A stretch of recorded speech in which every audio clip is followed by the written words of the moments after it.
પ્રભાવિત થયું। માત્ર 2 કલાકમાં 3 ઇંચ વરસાદ ખાબકતા પાણી ભરાઈ ગયા। લાંબા વિરામ બાદ વરસાદ પડતા ધરતીપુત્રોમાં ખુશીનો માહોલ જોવા મળ્યો છે। ડાંગના ઉપરવાસમાં ભારે વરસાદથી તાપીની નદીઓ પણ જીવંત થઈ। ઓલણ, પૂર્ણા અને અંબિકા નદીમાં નવા નીરની આવક થઈ છે। કુંભિયા ગામે ઓલણ નદી બંને કાંઠે વહેતી થતા એલર્ટ જોવા મળ્યું। પૂરની સ્થિતિને પગલે વહીવટીતંત્ર કામગીરીમાં જોતરાયું છે।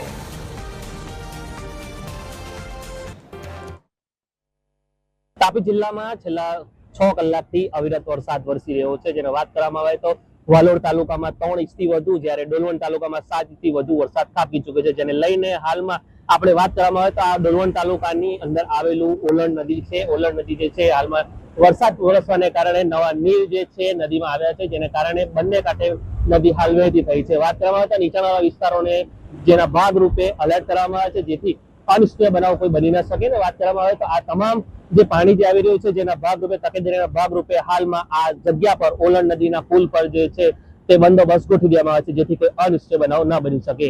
ઋતુલ પંચાલ, TV13 ગુજરાતી, હકથી ગુજરાતી, તાપી।